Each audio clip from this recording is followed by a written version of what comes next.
Welcome into Second Down right here on ESPN Radio. Christian Gokel alongside Cody Queen and Cam Urshery, of course, presented to you by the Uniform Source. Glad you're hanging out with us, Cody. We got a lot to dive into today, but a very important milestone currently for the Atlanta Braves.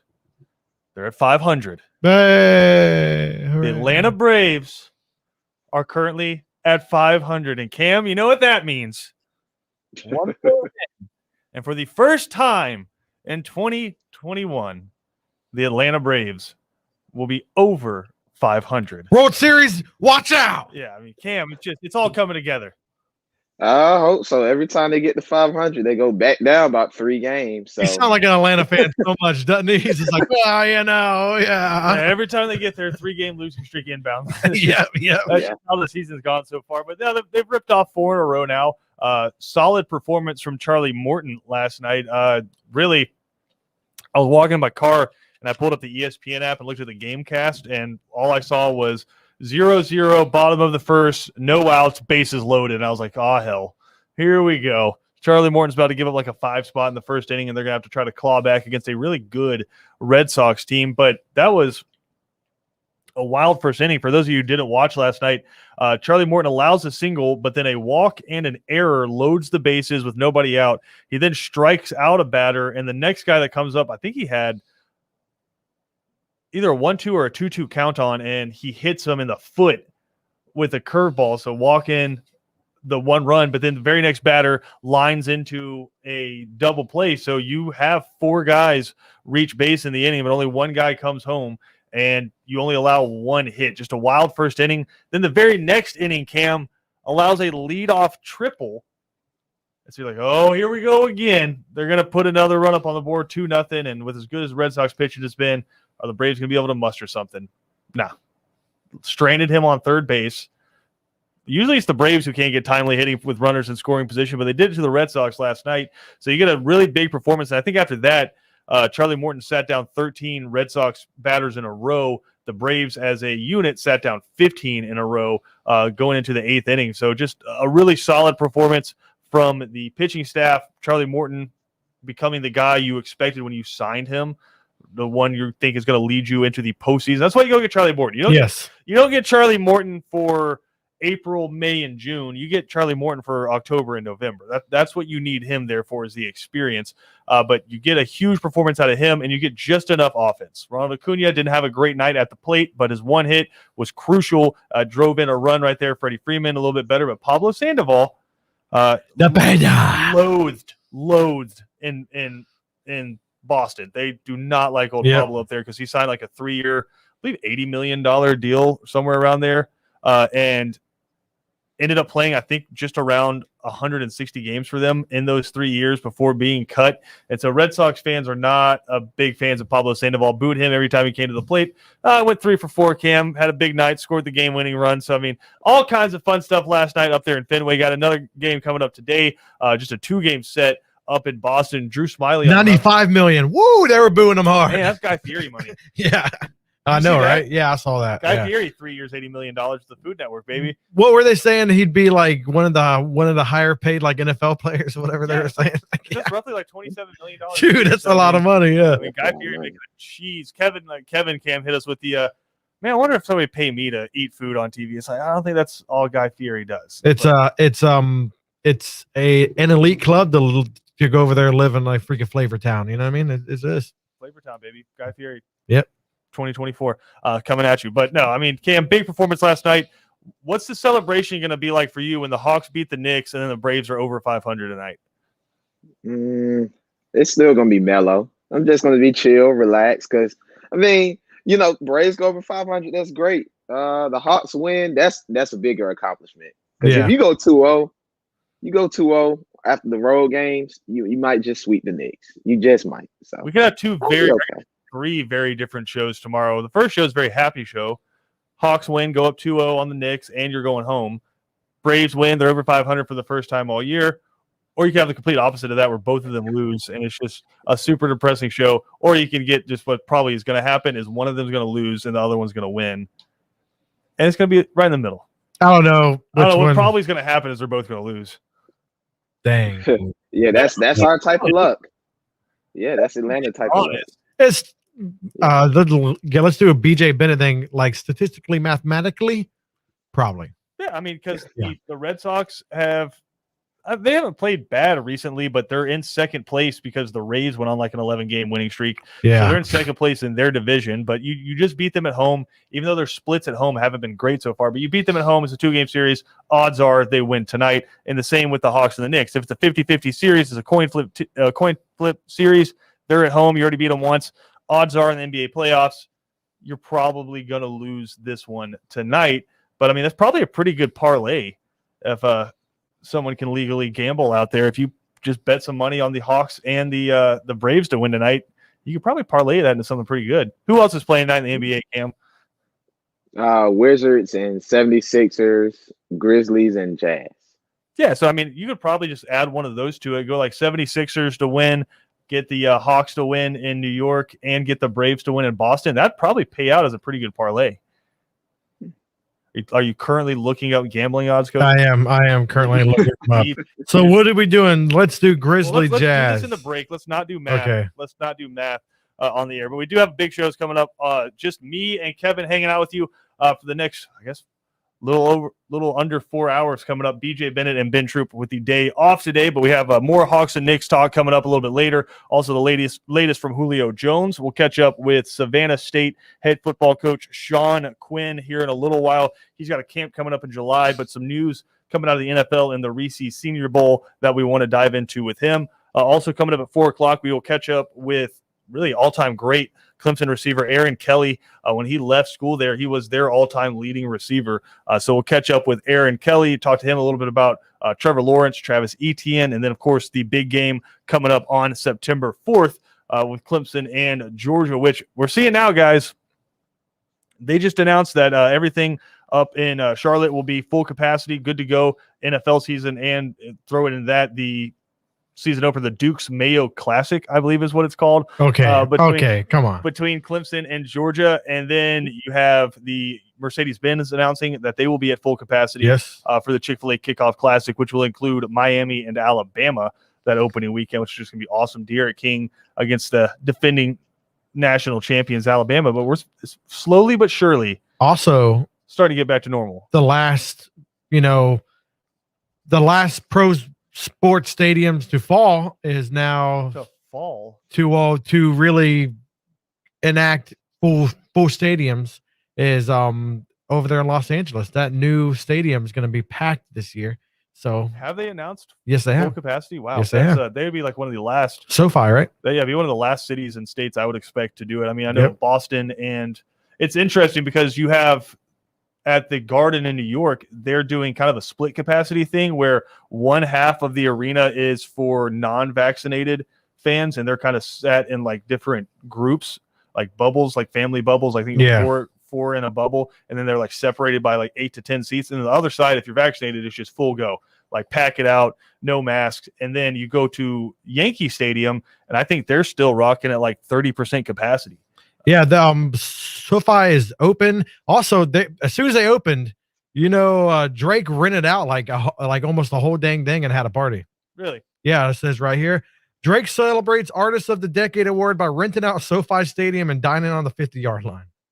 That's interesting. And had a party there. Yeah, I mean, probably like 1% capacity though. Probably, yeah. Oh, obviously, yeah. It's like 80,000. Obviously, in there. But again, looking like everything's opening up. Georgia and Clemson will be played in front of a full capacity, a full capacity crowd, which I mean, it absolutely should be. That's going to be really fun to watch. Half orange, half red coming up there. Sanford Stadium has already announced they'll be full go. Paulson Stadium, Georgia Southern will be full go for the fall. So it's going to be good to get back to normal. And I know just like watching the PGA Championship and just seeing the crowd around Phil Mickelson was really cool to watch. I know Brooks Koepka wasn't overly enamored with having to fight his way through, obviously, like a little bit because he's injured. And professional athletes shouldn't have to fight through crowds to get to the playing surface. But it was really cool to see just the fans get to witness. Like, imagine if Mickelson had won this a year ago.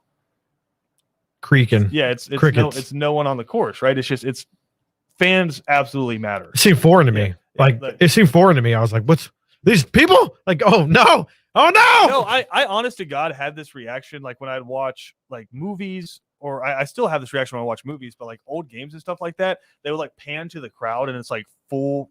It's like just a full crowd, was regular, and like there no thoughts of 2020 coming up in their minds back in this 2014 Green Bay Chicago game. Pure souls. Like there's no thoughts in their mind, and like they pan to the crowd, I'm like, wow, full capacity.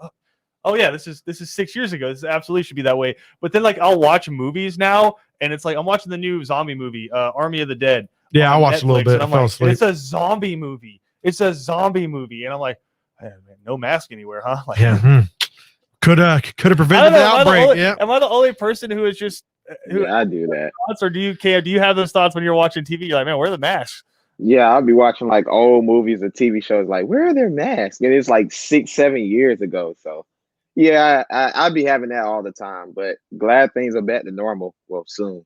I catch myself saying like very much COVID talk. Like full capacity. Like, yeah, I never used the words full capacity in my life so many times these past few months of everything being opened back up. Yeah, it's like full capacity. I don't think I've ever said those combination of words in my life before, but now I'm using all this language that I like think whenever I say, I was like, man, would I ever be saying this in 2019? Like, would I ever be saying this? That might be an interesting segment to do. Just like what moments from 2020 would have just been that much better if they had been in front of full capacity crowds, because there were some crazy moments. I mean, the Lakers and the Heat had a great final series. I know it went 6 games, but there were some great moments inside of that series. And just like, how different is that if it's not played in the bubble versus played in LA and Miami? You get to see the Miami fans like deck out all white like they do for the home playoff game. So like, how different is that series? So just that might be an interesting segment to do. Look back at 2020 and see which sports moments that were great moments would have just been that much better, because I'm obviously excited about the NFL, and I think State Farm has said that they will be full capacity for Game 3 on Friday with the Hawks and Knicks. All right. I mean, what does that mean? That means 50% Knicks fans, 50% Hawks fans, just because that's how Atlanta rolls. But I don't think it'll fully hit me until that first weekend of college football, because be completely honest, no sport in America does it like college football when it comes to stadiums. Like, what other sport is putting, and I'll just say for the top schools, because obviously some schools don't have the capacity, but like on average for the top schools, what other sport is putting 90 to 100,000 people in their stadiums? I wouldn't say in America, but what about those soccer stadiums or football stadiums overseas? How much do they Old Trafford's like 40,000. Like, that's what I was saying. Like, how much do they fit? There are a couple of stadiums, especially in La Liga, that have like massive stadiums. Like where Real Madrid and Barcelona play, they have massive stadiums. I'm talking about in American sports. No, nowhere near. Yeah, what other sport on average for their top teams is putting 90 to 100,000? It blew my mind when I first got into college football. You guys were saying, I was like, oh no, NFL stadiums are huge. Then we were looking up the stats. Oh, it's not even close. Nowhere near close. Not even on close. average. I'd say again, if you took the 30. Obviously 32 NFL teams versus the 32 top college football teams, I'd say on average there's 20 to 30% more capacity. Agreed. 100%. Fan attendance and the tailgates and the activities around it and the amount of people that come through. I think we were talking about this, and Greg McGarity, Georgia's former athletic director, came out and said, like, on average during football season, you had 2 million people coming into Athens for the weekend, right? Just an influx of people. And they were talking about that just like based off numbers from the Notre Dame game and how many people came into Athens for the Notre Dame game. So, I mean, I don't know if it's like that for every weekend, but I mean, absurd amount of people. And you're only putting 93,000 people in Sanford Stadium. But I mean, you have places like Rocky Top where they'll put 100,000. You have the Big House where they'll put 100,000. Go ahead. Okay. NFL only has on average for seats for AT&T Stadium is 82,000, but it says they can fit in 100,000. They have like some things where they can spread out, do standing room only and stuff like that. Yeah.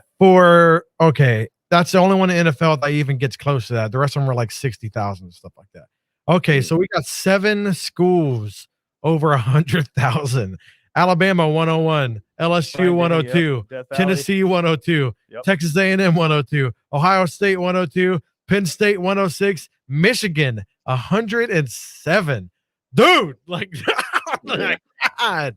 The Broncos are hard to win. Like 62,000. That ain't nothing. But no, I've heard from multiple Florida Gators that got drafted this past year, did interviews, and they all referenced the same game from the Swamp where they said against Auburn when Pirine broke that touchdown run, that 80-yarder. They have the great video of like one of the Florida's camera people were in the end zone facing Perine, so he was coming right at him. And you just see everybody lose their mind when they break out. Go ahead. 88.5 at Florida and Georgia 92,000. Yeah, so I mean, but it's like you have roughly 90,000 people losing their mind at the same time. The players said like their ears were ringing.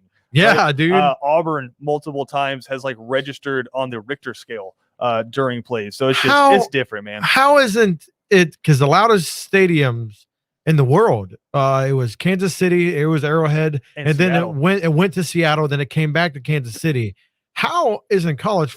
Do they even measure college? If I have to imagine, number one, it's probably a lot of that. They don't measure it the same way. Yeah, they haven't measured the same way. But I think Seattle has a lot to do with the acoustics. Oh yeah. No, that's the same with Arrowhead too. Yeah, I think Seattle's only 70 to 80,000.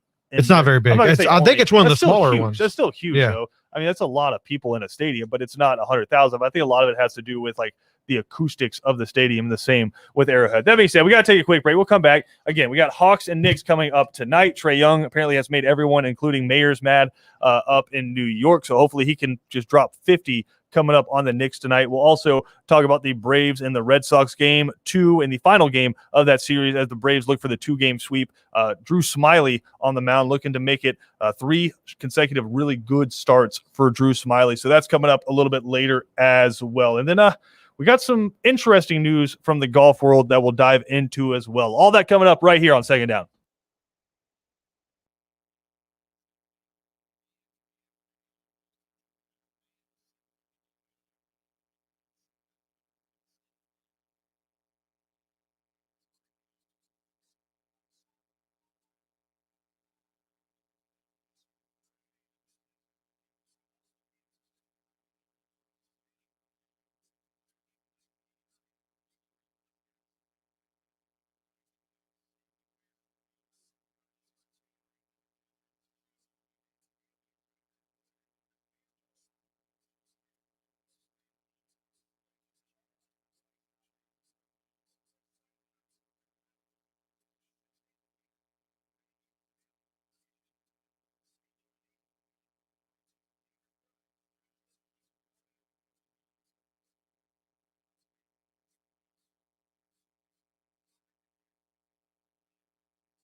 All right, I think I had a brain fart in the last segment. I think I said 2 million instead of 200,000, but we're just going to clarify.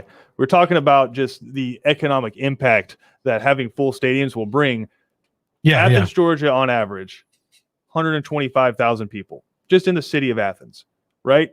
Yeah. During a football game, gets up closer to 300,000. Okay, That's where I was trying to go with that. We were actually talking in the break. I was like, I wonder how many in like 8 city blocks, not like because the tailgaters, how many? Okay, wow. Now, that's Georgia a lot. Notre Dame was nuts. Yeah. Like when Notre Dame came to Athens, it was just like you would look down the street where cars were supposed to be driving and like being able to get out, and it was just shoulder to shoulder packed. You couldn't get through. I know our Ben Troop went up there to cover the game, and he's a former Gator, and he likes to rep his school, so he had a Florida license tag on the front, and so he was having some people touch on the cars a little bit, saying like, "Hey, who's driving through Athens with the Gators tag on there?" Dangerous. He guided dangerous game. He guided me on my first college football game ever. It was Miami. Yeah, you went to the Miami Florida game down in Orlando where no one could tackle DJ Dallas. Yeah, and by saying we saw our boy DJ play, and I got to talk to him afterwards. Is very proud of him going to the league. I think Jonathan Grenard had like 17 sacks in that game. But no one could tackle DJ Dallas. And so I was up there. Didn't know. Ben's a friend. I treat him like a friend. I wasn't a big college football guy, so I didn't know how much he had, especially back in the days. I definitely wasn't watching college football. How many people really it's like know? It's like Tiger Woods said about like winning winning the Masters. He was like, my kids didn't know like I was this amazing golfer. They just the only time they'd see me win majors was on YouTube. Yeah, so, like for them to see that, it was huge. So we were walking through, and man, there was like, Ben Troop, can I get a picture? And he was just like trying to. It was like a billion people. So like everybody knew him. Tight end that had legend, in a decade and a half. So we went up to the top and everything. We're like hanging out, gonna watch the game. My man didn't even watch the game. He couldn't watch the game. Oh, no, Ben's a psychopath. Oh, yeah, he can't. We were at a live game, and he didn't watch the live game. Here's why college football is different. And because I don't know that any other sport's like this. I don't know why this is where the show's going today, but it is. I don't think there's any other sports that have fans that just like they have to watch a game in a certain way. Oh, dude, Like NFL seems very communal. Like you go to the bar, you watch the game with your friends. I think a lot of it has to do with, for the most part, regular season games don't matter. Like in the NFL, did the Giants go 9-7 and won a Super Bowl? Yes. Like it's like regular season games don't matter. Baseball, you can lose 90 games and still be okay. That all depends with the NFL. And still make the playoffs. Like certain teams, like the Bears and stuff like that, you have guys like that. But we're really old teams. I think on average, right? But it's just with college football, obviously you have the people who go to the games, but college football, I just again, this is only from my experience with people. People are weird about watching college football games, but I think it's because every game if you lose, I'm including myself in this. Every game, if you lose, your team's season's done. So you spend 365 days a year investing in the team with the knowledge that if they lose one game, the season doesn't matter anymore. I've tried to get you out a few times for like a UGA game. They're like, no, I can't. No, I got to get my battle. No. He has a battle station, Cam. It's not for me. It's for you. I feel like you're looking for like Jason Bourne with all those screens and stuff like that. I'm like, what the heck? That's how I watch multiple games. Yeah. But the reason I don't go out is for you. Okay. Because I would be miserable to be around. You would not like me anymore if you had to be around me during games. You know, the last game where I was like, you know what? I'm not going to be weird. I'm going to go out. I'm going to be social. I'm going to watch this game. Like the last game I actually cared about. You know what it was? The Super Bowl. 2016. Okay, bad. Yeah, okay. You had a bad experience. Okay. Yeah. And what happened? What am I trying to avoid? Right? I go to the Super Bowl. I had watched the playoff games. I had watched the NFC Championship because I'm an Atlanta fan. I know how this stuff goes. I watched the NFC Championship by myself. The divisional round by myself. Fine. Super Bowl. This is a huge experience. We got the MVP, the best team in football. You're playing the Patriots though. And so I was a mess. I'm sitting there on the couch at a party watching the game. It's halftime. Robert Alford had taken a pick six back to the house, and everyone's celebrating. It's halftime. Everyone's celebrating. The Falcons are smoking the Patriots. The Patriots don't have anything. Tom Brady's washed. He just got a pick six where he didn't even look like the same species as Robert Alford because Robert Alford zoomed by him for a touchdown and walked into the end zone and flexed on him. It was amazing. Everyone losing their minds. I'm sitting there on the couch with my arms folded because I keep hearing, That's it. Finally got a championship. That's it. Finally got a championship. I had a friend come over. What's wrong, man? I was like, is number 12 playing in the second half?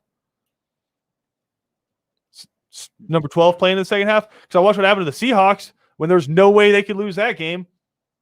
It's number 12 playing in the second half. My man speaks the truth. And then I just had to watch as their psyches crumbled around me. I was fine because I was already there. Like, I was already at the bottom because I know where it exists, right? I was fine. I had to watch as everyone's psyche around me crumbled. And just going back to your point about Ben. Ben will go and watch Florida games. Like, I've been to Georgia-Florida games with him. He will be in the press box covering the game. He is the most social person you've ever met in your life before the game, down there high-fiving Brandon Spikes, hanging out with people, saying what's up, taking signing pictures, autographs, going into Steve Spurrier's booth, being overwhelmingly delightful. As soon as the game starts, not even looking at the game. Yeah, it's weird. And when he does kind of peek back over at the game and a safety blows a coverage and Lawrence Cager scores a touchdown, Ben's just slapping the desk. Come on, man. Like, again, he's sitting over by like 3 photographers in the press box, like not talking to anyone. It's brutal. So I feel that, because your team is one bad play away every single week from it not mattering anymore. I need to get a new routine. Like obviously I'm a diehard LSU fan for the past 2 weeks. So I'm gonna have to get a routine. See, I don't have a college football routine, obviously. You know what the routine is? Can't do it. But you sit in a room by yourself and watch the game. That's what the routine is. I am seeing a girl now that's an Alabama fan that is a complete psycho about it. brother. So yeah, it's gonna be bad. Good luck with that. Yeah, I'm not gonna be around whenever she watches the game, so I can't do it. Yeah, good luck with that. That's so you're not going to watch the LSU Alabama game together? No, no, I'm not watching any college football. You're keeping games track. In 2019, Coda was a UCF fan. In 2020, Cody was a Florida fan, and now in 2021, Cody's an LSU fan. Cody's everything I hate. She sent me a message saying, fans. "Hey, $200 for these college football tickets." I'm like, sounds like a waste of money. I'm not doing that. Just to go watch Alabama absolutely blow the doors off Miami. Yeah, sounds like a waste of money to me. It sounds like a beatdown. No, What are like the last few games Alabama's played, like in those kickoff classics? They just absolutely demolished USC. I think it was like Jalen Hurts' freshman season. Demolished USC. Jalen Hurts and Mika Fitzpatrick in that game. Then just devastated. Like Jerry Jeudy just absolutely torched Duke in that game as well. So yeah, I mean, teams do not have a great history, period, of going into Atlanta beating Alabama. I don't know. Has Alabama lost in Mercedes-Benz? Man. No. Actually, no. Because they won the SEC championships they've been to in Mercedes-Benz. They beat Georgia in the national championship in Mercedes-Benz. Yeah. And they haven't lost a kickoff game. Dang. That's crazy.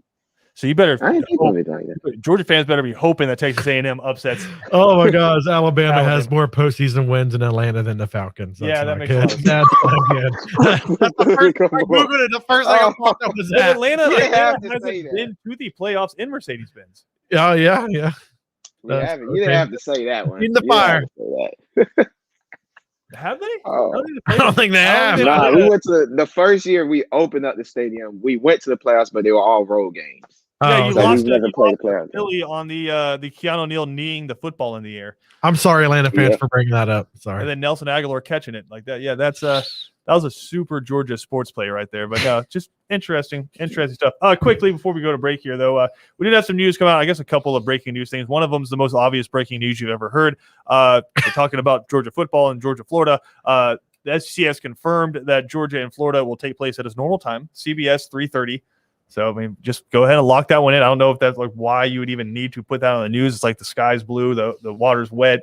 Georgia, Florida, 3:30 on CBS. So that has been confirmed. But also, we have the match 2.0 coming up. I know we saw it with Tiger Woods and Phil Mickelson, where they do the competitive, non-competitive golf. Well, now they're doing it. Phil Mickelson and Bryson DeChambeau are the professional golfers, but with partners. Phil Mickelson teaming up with Tom Brady, Bryson DeChambeau teaming up with Aaron Rodgers. So we got that coming up. Cam, what's your interest level in that from 1 to 10? And I want you to be like brutally honest. Oh, 6 because Aaron Rodgers is my guy. That's my guy. Okay, how much of that are you going to watch? Like, I actually watched a little bit. I watched a little bit because it's Aaron Rodgers. That's my guy. So who we got? So who? All right. No. You're watching it because it's Aaron Rodgers. So if Aaron Rodgers goes and on Twitch and he's just video broadcasting, getting a massage. Are you watching that? Are you watching him just driving around? Right? Are you watching him ride on airplanes out to Hawaii to hang out?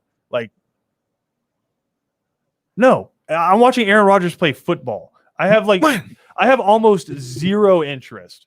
Well, the memes are already rolling out from Tom. Yeah, to Aaron Rodgers. Tom Brady's been using the Bryson DeChambeau, Brooks Koepka meme format, and I don't know if that's Tom or it's got to be one of his employees. You don't have in Tom we trust. You don't think he runs those social media? TV12 employees. Don't say this to me. I have hope that are throwing the memes out there. But I'm going to be completely honest, and I know y'all always get mad at me for this. I have zero interest in spending 1 second of my life watching Phil Mickelson, Bryson DeChambeau, Tom Brady, and who else are we looking at? Aaron Rodgers. See, Aaron Rodgers play golf. Zero interest. I'm not going to watch it. I'll watch Phil Mickelson and Bryson DeChambeau play competitive PGA Tour or major championship golf. Absolutely. I'll watch Tom Brady play football. I'll watch Aaron Rodgers play football. Gladly. Zero interest in watching something that doesn't matter, where two of the guys, it's not even their sport. I mean, I'm here for it, but I'm not going to watch it. I'm not going to lie. I'm not going to sit here front and lie to you. So what the hell are you talking about? You're here for it. I want to watch the highlights and stuff like that, but I'm not going to watch it live. Does that sound okay? You're here for the memes. Here for the memes, yes. I mean, Cam, if I wanted to watch a couple of guys hack their way around the golf course, there's literally 1,000 of them in a 10-mile radius around me. I mean, you can go do that. I'm just like Aaron Rodgers, man. That's my guy. I'll watch a little bit of it. He just said I'll watch a small little bit of it. Yeah, I really like Aaron Rodgers, so I'll watch the day after. He's gonna look up Aaron Rodgers the match YouTube highlights.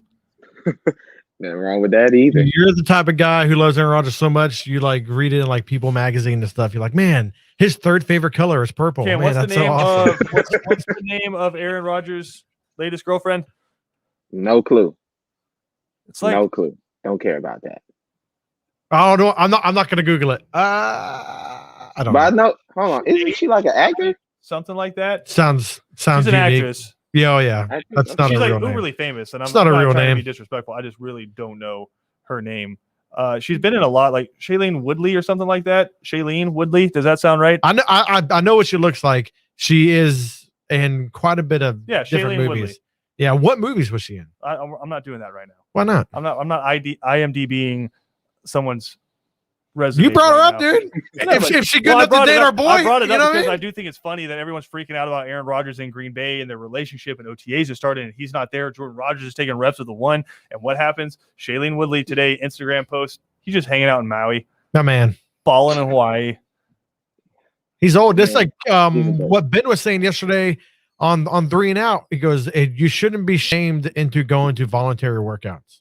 Especially if you had been in the league so long. Aaron Rodgers, I just think people think that he's sitting there watching every Sports Center thing. It's a lot like people saying Julio Jones knew he was on the air on the Undisputed because he knows what time Shannon Sharp's on the air on Undisputed. Does he? The hell out of here. Does he? Julio Jones has never watched a second of the Undisputed. Julio Jones is too busy doing cool Julio Jones things and being Julio Jones to sit at his house and watch the Undisputed. He kind of got the fake laugh. Shannon Sharp's calling me kind of thing. I'm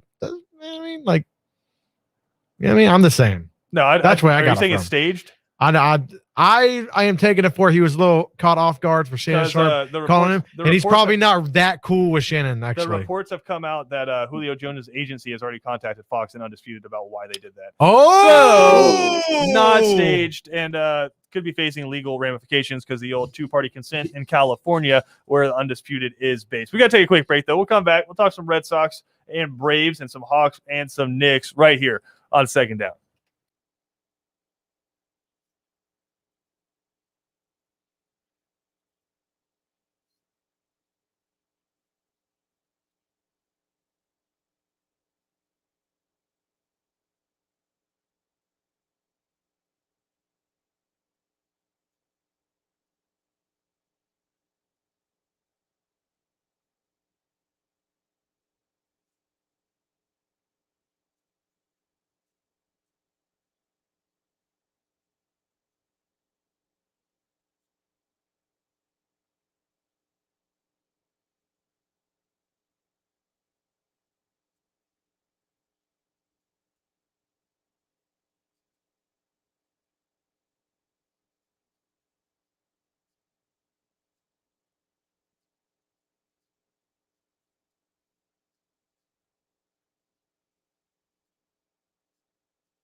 All right, Cam, we got Hawks, Knicks coming up tonight, Braves and Red Sox as well. But I do want to dive into the Hawks and Knicks a little bit here.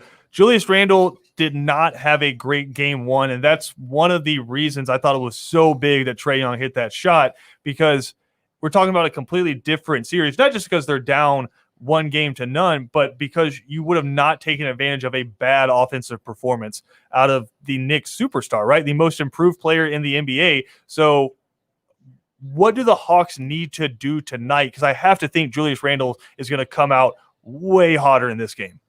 Yeah, I mean, he is, because he's a good player. But, I mean, you have to stop Alec Burks. That's all it is. Stopping Alec Burks is the key to everything. He had 27 points last game. 27 points is a lot for Alec Burks. You got to just really hold RJ Barrett, Derrick Rose, and Julius Randle accountable. They're going to get theirs, but everybody else, the other players on the other team for the Knicks, you can't let them score like that. So that's the Hawks' key to success, and being able to get Trae Young the ball and draw up some plays to get him wide open looks. That's really what it is at the end of the day. Again, Hawks Knicks game 2 coming up here in a little while. But Cam, we're looking at, I think, Trae Young burgeoning into a superstar in the NBA, right? He became the first player outside of LeBron James in his postseason debut to have 30, 10, and 5, right? What does he have to do in game 2 to make game 1 not a one-off? The same thing. Just go in there and just be Trae Young, attack. Don't settle for threes. Hopefully, the coach can draw out some more plays for him, get him wide open. He's just gonna have to get easy looks. Make it easy on yourself. Don't make it hard like you did at the beginning of this year. Do what you did at the lighter part of the year, where you just attack the rack and just play ball. That's all it is. Just make it easy. Can the Hawks win game 2 or any game going forward where he only shoots 3 threes? Ooh. Yeah, I think so. If he attacks the rack like that, like he did game 1, they can win every game. That's, in my opinion, that's the most efficient way to win. I don't think they're going to win by Trae hitting 7, 8 threes, because if you hit 7, 8 threes, you're chucking up about 16 to 17 threes. I don't know if I agree with that, because they have been winning games because he has been shooting threes lights out. I mean, I think you kind of do need this. Regular season. I know it's different, but you've been winning with him shooting. I'm not saying taking an absurd amount of threes, like, because you are not going to make you only get like 30 something percent, usually maybe 40% is really good. So you are going to miss a lot. So 40% is elite. Yeah, it's elite. That's what I'm saying. Yeah, 30 to 40. It all depends. You want him in the 33 percentage, 33.4. So I was like 1/3 would be really nice, but that's how they've been winning games. They've been utilizing him that way outside on the perimeter. So because you got your boys, and he's a great passer. You cannot deny that he is a great passer. So you got the big guys in the middle and stuff like that. That's where the Hawks has really played all year. What Cam's trying to say here is he was just hyper efficient. Okay, in game 1. But I mean, that being said, it came down to a last second shot. So maybe what Cody's trying to say is you want to be more open, because the Hawks don't win a lot of games 105, 103, right? They're winning games, or 107, 105. They're winning games 133, 123 is where the Hawks are used to being at. So I kind of understand what you're saying too. But I mean, Cam, watching the offensive strategy that Nate McMillan put together, I thought it was a great one. I thought it was great on both sides of the court. The way they contained Julius Randle made the Knicks settle for a lot of mid-range jumpers with Clint Capella in the middle of that Hawks defense. And then coming down the offensive side, I know it's a football term, but it really seemed like the offensive strategy was just take what the defense gives you, right? If they're all spread out and they're clamping down the three-point line, all right, put a move on a guy, ISO up and drive to the hoop, and if somebody kick out to someone, great. If not, put up a layup. Then the flip side of that, if they stay crashed down inside and they're trying to defend Clint Capella from getting offensive boards, kick it out to Gallinari, right? Kick it out to Herter. Just let those guys rain in some threes, and it doesn't have to be Trae Young pulling the trigger every time. Yeah, this series is not going to be high scoring. Knicks have the second best defense in the league. So they're going to make those guys from the Hawks drive, shoot mid ranges, take layups. They don't want to give up the 3-ball. So Trae, with his passing, he was able to get people open. But if you look at the threes last game, it wasn't a lot of wide open ones. So unless Trae is creating and getting that guy open in the corner, but they're going to have to scratch and claw for this one. It was a great game plan last game, but you still have possibly 6 more games to go. I hope BJ Bennett's listening. Listen I up. almost guarantee you he's not. Listen up. We had a little argument the other day about him just overlooking the Knicks. Him just pretty much just they're a walking mat. He doesn't think they're good. He put them down like probably not even top 10 in the league. He said probably not even top 10 in the league. I was like, their defense alone makes them top 10 alone. They are top 10. You know, because you got the heavy West and all that. That's what he was trying to use his argument. He's heavy in the West and all that. And I think they're not a team to underestimate. A lot of people are just saying Atlanta, especially everybody feeding the fire with the mayor and everything like that. They just think Atlanta's just going to take it now. I don't think we need to think that. I think I'm predicting going 6 games, but you know, the Knicks are better than what a lot of people think. Like I really think this Knicks team is going to be one hell of a battle. Crucial mental games here, right? Like it's one of those ones, where if the Knicks can split this first 2 home games, all right, it's just a completely new series. You're going to Atlanta, right? But if the Hawks take 2 in New York, is that the point where you're like, the Knicks quit? Like that's it. Like that, the season's over. You're down 2-0 and you're going back to Atlanta. How many times though have we seen that in the NBA, right? Where a team goes down 0-2 at home and they're like, now we got to hit the road. Game 3, maybe there's a little bit of heart there, but if they lose game 3, I mean, mentally it's done. Yeah, I think if the Hawks go up 2-0, they win the series. Even if they go back, lose game 3, I don't think they're going to lose 2 back-to-back home games. You just want to go 3-1 in that stretch, maybe close them out in 5 or 6. But yeah, they go up 2-0, the series done. I don't think the Knicks have a guy that can galvanize the troops like that and say, okay, guys, we're going to rip off 4 straight. I just don't think that's going to happen. Again, that game coming up tonight, 7:30 on TNT. We'll also have the Braves coming up for you a little bit later. We'll be carrying that one tonight on ESPN Radio as the Braves look for 2 in a row up in Boston, 5 in a row overall, and looking to get to over 500 for the first time in 2021. We got to take a quick break here. We'll come back. Final segment of Second Down next.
Big show coming up today on 3 and Out. Myself and Kevin Thomas, along with Cody Queen, will be hosting today. BJ Bennett and Ben Troop with the day off. I mean, Cody, my big coincidence there. Both of them. I'm on today. Oh yeah, you're always on the board. You got a microphone in front of you, so you're on today. But that being said, I mean, just mighty big coincidence that Ben Troop and BJ Bennett have the day off. I think they might be out there with Aaron Rodgers, hanging out in Hawaii, taking the day off. I'm gonna assume lots of naps instead. Yeah, I don't think they're A lot of baths for BJ. doing much like active things. Yeah, I don't think so. A lot of baths for BJ, but we do have some big sports. Hey, I like baths. I love baths. but Okay, I don't got like jacuzzi 20 tub, dude. I don't Love like- it. I don't inherently love 20 a day. I like 2 a day, 1 in the morning, 1 at night. Even that's a lot for me. Gotta have it. I got to stay clean. I've been many years of my life You where can shower. I couldn't get clean and I couldn't soak in a tub.